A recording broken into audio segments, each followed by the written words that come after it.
Ujang, kita melihat tadi tiba-tiba sekali Mas Gibran keluar dari area Kompleks Akmil, kemudian menyapa warga, bagi-bagi susu, bagi-bagi buku tadi, bahkan menyempatkan dulu ke Pasar Gotong Royong Magelang sebelum nantinya menuju ke Bandara Adi Sucipto. Apa yang bisa dilihat dari ini? Apa sebetulnya yang ingin ditunjukkan oleh seorang Gibran Rakabuming Raka? Ya kan memang ciri khasnya Pak Jokowi nurun ke Gibran kan itu membagi-bagi. Pak Jokowi kan barang kaos kan bagi-bagi apapun itu termasuk tadi buku susu begitu kan itu ciri khas yang dimiliki dari keluarga Pak Jokowi, dari Pak Jokowi sampai Gibran. Ya itu yang terus dilakukan untuk katakanlah itulah saya bilang gini, psikologi masyarakat kan ingin diberi apapun dan itu dilakukan oleh Pak Jokowi dan Mas Gibran. Saya sih melihatnya sesuatu yang positif saja ketika pemberiannya itu yang tanpa pamrih gitu, pemberiannya itu yang memang untuk kebaikan warga juga. Misalnya kalau buku ya memang bagus gitu, pengetahuan gitu kan untuk dibaca. Nah saya melihat bahwa gaya-gaya seperti itu memang kan gaya-gaya belusukan yang sudah lama ya dilakukan oleh keluarga besar Pak Jokowi. Termasuk Gibran juga ketika dulu di Wali Kota Solo juga sama. Oleh karena itu sebenarnya ini bukan pola yang baru dalam konteks membangun konstruksi kedekatan dengan publik. Itu kan seorang pemimpin siapapun gitu ya dilakukan, termasuk Gibran ingin dekat dengan masyarakat, ingin menyapa gitu. Dan dalam konteks itu tadi ada relasi antara pemimpin dengan rakyatnya. Nah, kan ada pemimpin-pemimpin tuh ya yang basisnya mohon maaf militer, yang basisnya intelektual, basisnya pengusaha, basisnya dari aktivis, rakyat kecil, macam-macam tipenya nih. Dan dalam konteks itu pendekatan ke publik, ke rakyat juga beda-beda. Nah yang ditunjukkan oleh Mas Gibran itu bahwa dia sebagai wakil presiden ingin yang merasa dekat dengan publik, dengan rakyat. Dan itu menurut saya siapapun yang dekat dengan rakyat, pemimpin itu ya memang sejatinya harus seperti itu. Sejatinya membaur, berkomitmen bersama-sama rakyat untuk membangun bangsa. Loh menjadi pemimpin itu kalau nggak ada yang milih juga nggak bisa. Menjadi pemimpin juga kalau nggak ada yang mendukungnya juga nggak bisa. Oleh karena itu tadi sebenarnya pemimpin itu bukanlah yang banyak gaya, gitu, tapi harus banyak kerja. Menjadi pemimpin itu melayani, bukan ingin dilayani kan. Jadi harus diputar balik tuh. Hal-hal yang seperti itu kelihatannya mudah tapi sulit dilakukan. Karena memang kita terbiasa untuk mohon maaf dilayani. Dari mulai misalkan makanya di Magelang kan tidak ada ajudan, tidak ada aspri, katakanlah ya sendiri gitu ya. Itu kan menunjukkan bahwa Prabowo yang mengatakan ya sejatinya pemimpin itu ya harus selain dekat dari selain menyapa rakyat harus melayani bukan ingin dilayani. Ini sebenarnya kultur-kultur ini harus mulai ditumbuhkan, mulai dibangun, mulai dikembangkan sehingga betul menjadi sebuah ekosistem yang baik gitu loh. Ini hari ini kan kita melihat ekosistem yang mohon maaf buruk, merit system nggak ada. Di kita ini kan kepemimpinannya tidak berdasarkan merit system, yang ada spoil system, sistem yang buruk. Maka orang ingin menjenjang karir apapun kan yang ada adalah kedekatan, yang ada suap menyuap, yang ada sogok menyogok. Kan ini menjadi problem bagi kita. Nah ini kan harus dirubah betul-betul dibalik. Tadi bukan hanya pemimpin yang dekat dengan masyarakatnya, bukan hanya melayani, tapi membangun sebuah ekosistem merit system di semua bidang kehidupan, termasuk di kementerian-kementerian itu. Jangan sampai misalkan jadi dirjen nyuap, jangan jadi deputi ya sama ngasih. Dan ini problem, ini kan sebenarnya sesuatu yang pola umum yang terjadi di kementerian-kementerian, di birokrasi. Oleh karena itu tadi kalau mereka komitmen ingin membangun bangsa, tidak ingin korupsi, bangun ekosistem yang kuat, yang sehat dalam konteks di lingkungannya masing-masing. Sama ya, saya juga sama mendidik ekosistem keluarga gitu yang sehat. Atau saya pun orang kampus, ya harus mendidik, harus membangun ekosistem yang baik di kampus. Gitu, sistem akademis yang apa namanya, yang nyaman, aman dan sebagainya. Sama juga di negara juga, membangun ekosistem yang baik, yang positif termasuk di kementerian.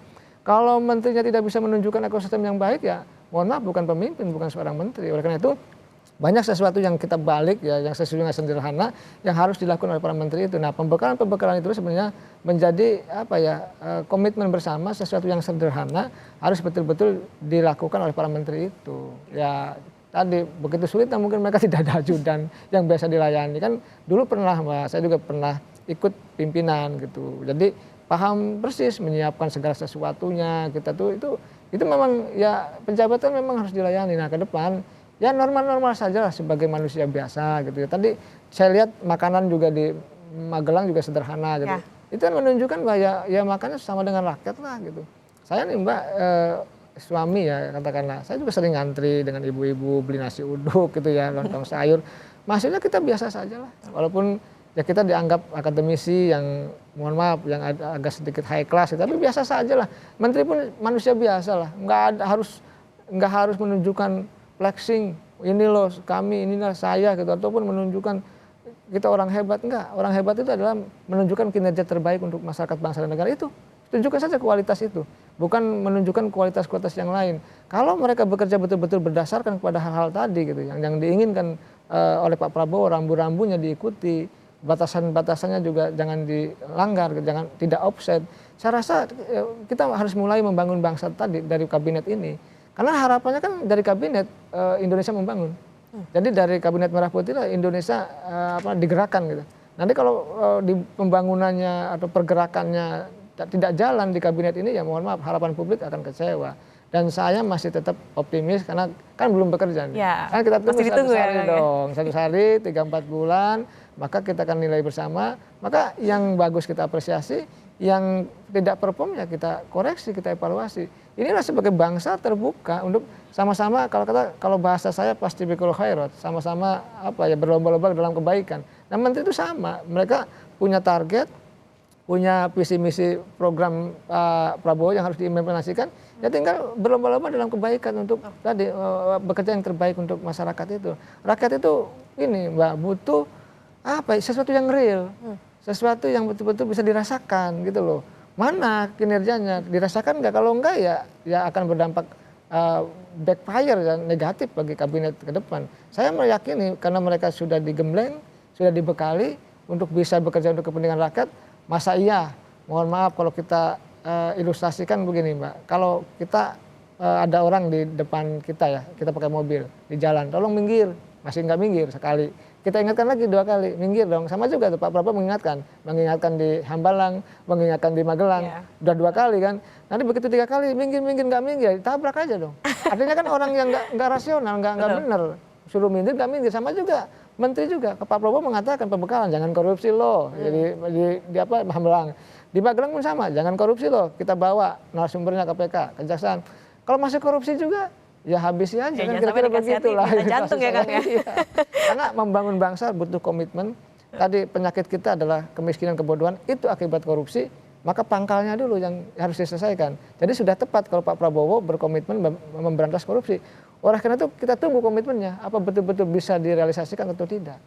Artinya tidak hanya merakyat ya Kang, tapi tadi juga ada terbangun ekosistem yang itu tadi mendukung bahwa harus sevisi begitu, bagaimana mereka bekerja untuk rakyat, tidak ada batasan dengan rakyat, tetap mendengar begitu. Yang jadi persoalan juga kan kalau sekarang kan kita juga tidak bisa menafikan bahwa permasalahan salah satu yang paling besar mungkin ada soal korupsi ya Kang ya. Karena kan tadi ya banyak adanya program-program yang baru seperti makan bergizi gratis lah gitu, taruhlah itu. Ada tidak sih Kang sebetulnya solusi jalan keluar bagi pemerintahan berikutnya supaya jangan sampai nih program-program yang baru yang populis terutama, ya jangan sampai itu tadi jadi celah-celah bagi mereka untuk bisa melakukan korupsi. Apa sebetulnya yang bisa menjadi konsekuensi begitu bagi pemerintahan berikutnya?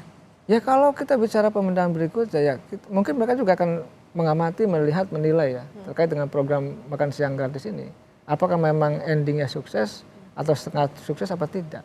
Tapi saya meyakini ya karena ini sudah menjadi astacita bagian daripada program prioritas, maka akan dikawal betul oleh Pak Prabowo. Jadi kalau ibaratnya akan dipelototi gitu, akan dikontrol secara ketat. Makanya dibikin badan sendiri gitu kan untuk menangani masalah ini, karena itu konsen. Artinya kalau kita bicara pemerintah berikutnya, ya tentu batasannya sangat sederhana sih.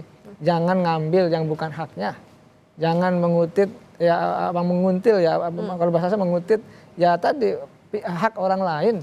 Itu aja sebenarnya, kita ini kebanyakan terlalu mohon maaf seenaknya gitu, hak orang lain diambil, tadi hak rakyat diambil, sehingga tadi begitu kita bicara program-program di kementerian, program-program janji-janji presiden pun ya kalau otaknya sudah rusak gitu ya, kalau mentalitasnya sudah rusak ya keinginannya ngambil padahal bukan haknya.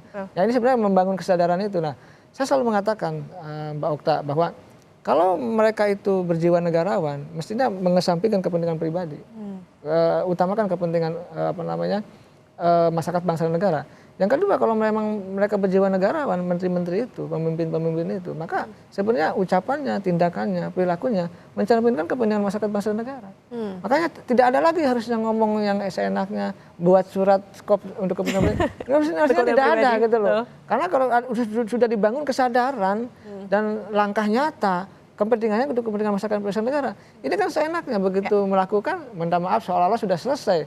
Bahkan yang mohon maaf, yang korup pun begitu keluar penjara seolah-olah ingin memberantas korupsi.